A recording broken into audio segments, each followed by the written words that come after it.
사도신경하심으로 신앙 고백하겠습니다. 전능하사 천지를 만드신 하나님 아버지를 내가 믿사오며 그 외아들 우리 주 예수 그리스도를 믿사오니 이는 성령으로 잉태하사 동정녀 마리아에게 나시고 본디오 빌라도에게 고난을 받으사 십자가에 못 박혀 죽으시고 장사한 지 사흘 만에 죽은 자 가운데서 다시 살아나시며 하늘에 오르사 전능하신 하나님 우편에 앉아 계시다가 저리로서 산자와 죽은 자를 심판하러 오시리라. 성령을 믿사오며 거룩한 공회와 성도가 서로 교통하는 것과 죄를 사하여 주시는 것과 몸이 다시 사는 것과 영원히 사는 것을 믿사옵나이다. 아멘.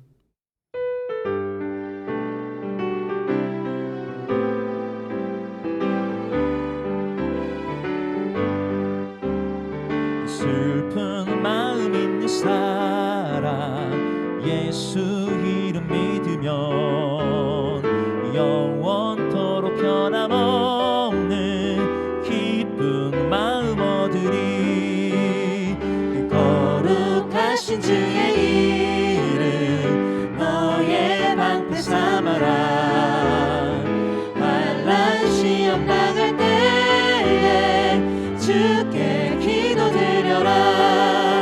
예수의 이름은 세상의 소망이요. 예수의 이름은 천국의 기쁨일세. 존귀하신 주의 이름 우리 기쁨되도다. 주의 품에 안길 때에 기뻐 찬송 부르리. 예수의 이름은 세상의 소망이요. 예수의 이름은 천국의 기쁨일세. 우리 갈 길 나간 후에 보좌 앞에 나가 왕의 왕께 경배하며 멸류관을 드리리. 예수의 이름은 세상의 소망이요. 예수의 이름은 천국의 기쁨일세. 예수의 이름은 세상의 소망이요. 예수의 이름은 천국의 기쁨일세.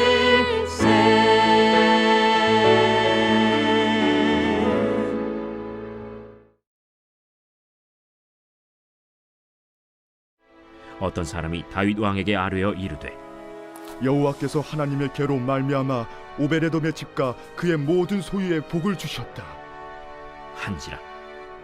다윗이 가서 하나님의 궤를 기쁨으로 메고 오벳에돔의 집에서 다윗 성으로 올라갈새 여호와의 궤를 맨 사람들이 6걸음을 가매 다윗이 소와 살찐 송아지로 제사를 드리고 다윗이 여호와 앞에서 힘을 다하여 춤을 추는데 그때 다윗이 배 에봇을 입었더라. 다윗과 온 이스라엘 족속이 즐거이 환호하며 나팔을 불고 여호와의 궤를 메어오니라. 여호와의 궤가 다윗 성으로 들어올 때 사울의 딸 미갈이 창으로 내다보다가 다윗 왕이 여호와 앞에서 뛰놀며 춤추는 것을 보고 심중에 그를 업신여기니라. 여호와의 궤를 메고 들어가서 다윗이 그것을 위하여 친 장막 가운데 그 준비한 자리에 그것을 두매 다윗이 번제와 화목제를 여호와 앞에 드리니라. 다윗이 번제와 화목제 드리기를 마치고 만군의 여호와의 이름으로 백성에게 축복하고 모든 백성 곧 온 이스라엘 무리에게 남녀를 막론하고 떡 한 개와 고기 한 조각과 건포도 떡 한 덩이씩 나누어 주매 모든 백성이 각기 집으로 돌아가니라. 다윗이 자기의 가족에게 축복하러 돌아오매 사울의 딸 미갈이 나와서 다윗을 맞으며 이르되 이스라엘 왕이 오늘 어떻게 영화로우신지 방탕한 자가 염치 없이 자기의 몸을 드러내는 것처럼 오늘 그의 신복의 계집종의 눈앞에서 몸을 드러내셨도다. 이는 여호와 앞에서 한 것이니라. 그가 내 아버지와 그의 온 집을 버리시고 나를 택하사 나를 여호와의 백성 이스라엘의 주권자로 삼으셨으니 내가 여호와 앞에서 뛰놀리라. 내가 이보다 더 낮아져서 스스로 천하게 보일지라도 내가 말한 바 계집종에게는 내가 높임을 받으리라. 한지라. 그러므로 사울의 딸 미갈이 죽는 날까지 그에게 자식이 없으니라. 성도 여러분, 좋은 아침입니다. 하나님의 은혜와 평강이 가득히 넘치기를 축복합니다. 오늘은 사무엘하 6장 12절부터 23절까지의 말씀으로 나는 예배자입니다 라는 제목으로 함께 하나님 말씀 묵상하겠습니다. 오늘 본문은 여호와의 궤를 예루살렘으로 옮기려는 이제 두 번째 시도가 기록되어 있습니다. 자, 다윗이 나곤의 타작마당에서 일어난 그 우사의 죽음으로 말미암아 그 하나님의 궤를 예루살렘으로 가져오는 것을 주저하죠. 그러다 소문을 듣습니다. 그 오베데돔의 집에 있던 언약궤 때문에 그 이스라엘 오베데돔의 가정이 복을 받았다라는 그 소식을 듣고 이제 다윗이 이 사실을 자신이 언약궤를 예루살렘 성으로 다윗 성으로 왕궁으로 옮기는 것을 하나님이 기뻐하신다라는 그 증표로 삼습니다. 그래서 다시금 이 하나님의 언약궤를 예루살렘 성으로 옮기려는 준비를 합니다. 이번은 지난번에 실수를 되풀이하지 않기 위해서 매우 단단히 조심하게 준비합니다. 지난번엔 수레에 법궤를 실었지만 이번에는 그 잘못된 일을 반복하지 않기 위해서 레위인들에 의해서 또 언약궤를 메고 이 일을 언약궤를 옮기는 일을 하도록 하죠. 잘못을 잘 시정하고 또 시인하고 시정한 것입니다. 그리고 그 언약궤가 옮겨질 때 이제 6걸음을 걸었을 때 다윗이 소와 기름진 것으로 제사를 드렸다라고 했습니다. 이것은 이제 행렬의 출발을 알리는 제사입니다. 6걸음을 걷는 것은 앞으로 걸어가는 걸음걸음마다 하나님께서 지켜주시기를 구하는 의식이고요.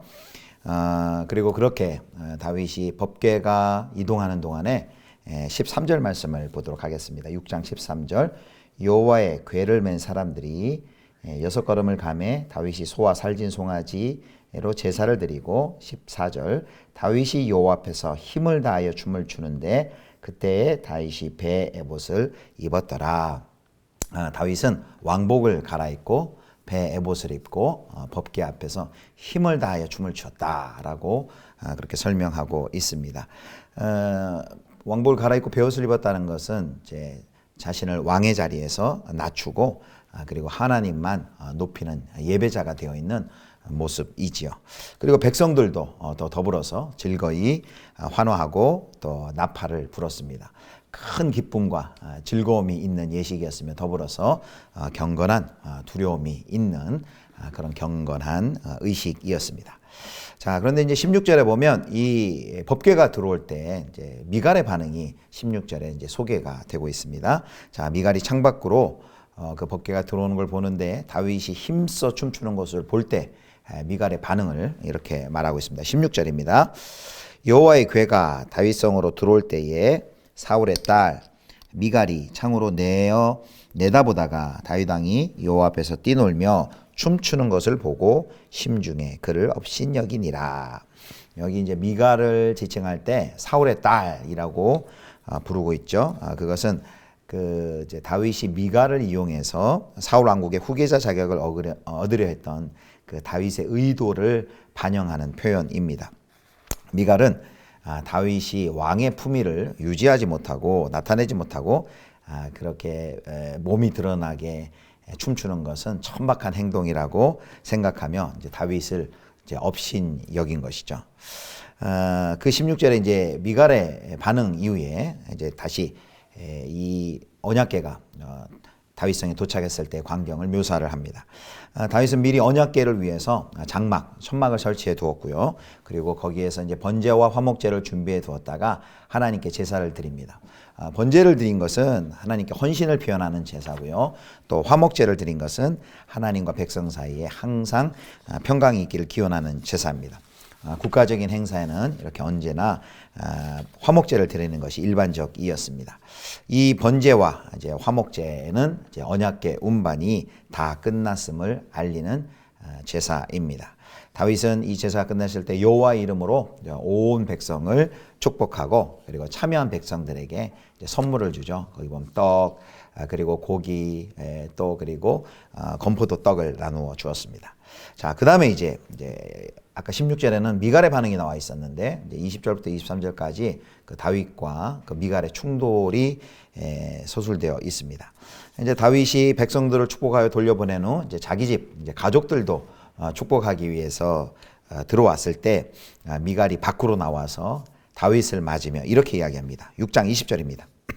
다윗이 자기의 가족에게 축복하러 돌아오매 사울의 딸 미갈이 나와서 다윗을 맞으며 이르되 이스라엘 왕이 오늘 어떻게 영화로우신지 방탕한 자가 염치 없이 자기의 몸을 드러내는 것처럼 오늘 그의 신복의 계집종의 눈앞에서 몸을 드러내셨도다 하니. 미갈은 다윗이 옷이 그냥 펄럭펄럭거려서 그냥 하체가 몸이 드러날 정도로 그렇게 춤을 춘 거에 대해서 왕으로서 채통을 잃고 어리석게 행동했다라고 비아냥거리면서 비난을 합니다. 미갈에게 중요했던 것은 하나님께 어울리는 가장 진실하고 그리고 정성스러운 예배를 드리는 것보다 왕으로서의 채통을 유지하는 것이 미갈에게는 더 중요했던 것이죠. 그러나 다윗은 그렇지 않았습니다. 다윗의 대답을 한번 들어보십시오. 다윗은 자신의 행동을 여호와 앞에서 했다라고 말합니다. 자, 21절입니다. 다윗이 미갈에게 이르되 이는 여호와 앞에서 한 것이니라. 그가 내 아버지와 그의 온 집을 버리시고 나를 택하사 나를 여호와의 백성 이스라엘의 주권자로 삼으셨으니 내가 여호와 앞에서 뛰놀리라. 내가 여호와 앞에서 했다. 그리고 네가 아무리 비난하더라도 나는 여호와 앞에서 뛰놀 것이다. 계속해서 이런 태도로 하나님을 경배하고 예배할 것이다 라고 말하는 것이죠. 여기 여호와 앞에서 한 것이다 라는 것은 여호와 앞에서는 나도 백성 중에 한 명이다. 나도 예배자라는 것이죠. 우리 교회학교 찬양 중에 나는 예배자입니다 라는 그런 찬양도 있지만 우리가 하나님 앞에서는 다 예배자죠. 하나님 앞에서는 왕도, 하나님 앞에서는 회장도, 대표도 아닌 하나님 앞에서는 우리가 한 명의 예배자로 서는 것이죠. 그 다음에 이제 이 다윗이 한 말이 의미심장합니다. 그게 뭐라 그랬냐면 그가 내 아버지와 그의 온 집을 버리시고 나를 택하사 나를 여호와의 백성 이스라엘의 주권자로 삼으셨다라는 말을 합니다. 이 말이 무슨 뜻일까요? 사울의 집에 속한 지체로서 하나님이 나를 택하사 나를 세우셨기 때문에 비난할 자격이 없다라고 선언을 합니다. 그리고 이제 다윗은 자신이 그 비천하게 보이는 것은 전혀 개의치 않는다. 그러나 미갈이 말한 그 계집종에게서 영광을 받겠다라고 22절에 말합니다. 그 말은 이제 앞으로 미갈을 통해서 영광을 받겠다는 것은 미갈과의 관계를 단절하겠다는 선언입니다. 그래서 이제 미갈은 죽는 날까지 자녀가 없습니다. 예배를 희생시켜서 가면서까지 인간적인 품위를 지키려고 했던 미갈은 부끄러움과 수치를 당하게 됩니다. 그리고 이제 미갈에게 의지하지 않겠다는 다윗의 결심은 사실 여호와께서 원하시는 것이었습니다. 다윗이 이 미갈을 통해서 자신의 왕권을 강화하려던 그런 계산과 책략이 있었지만 그래서 그것 때문에 10년을 같이 산 남편과 강제로 갈라놓으며 그를 데려오는 것 하나님이 기뻐하시지 않은데 이제 결과적으로 이제 이 일이 바로 잡혔습니다. 그래서 하나님께서 사울의 딸 미갈에게서 이제 자손이 더 이상 나지 않게 했기 때문에 사울 가문과 다윗 가문과의 결합은 결국 이루어지지 못했고 그리고 사울 가문은 다윗 왕국 속에서 어떠한 자리도 차지할 수 없었습니다. 하나님께서 선택하신 다윗은 이스라엘의 왕으로 굳건히 서게 되었고 이제 사울 가문은 이제 완전히 사라지게 되죠. 말씀을 오늘 맺겠습니다. 오늘 다윗이 여호와의 법궤가 들어오는 그 앞에서 왕의 체면과 채통을 생각하지 않고 하나님께 즐거이 기뻐 힘껏 예배하는 뛰노는 그런 모습을 우리가 살펴봤습니다. 그러나 미갈은 인간적인 채통을 중시해서 예배 구경꾼이 되었죠.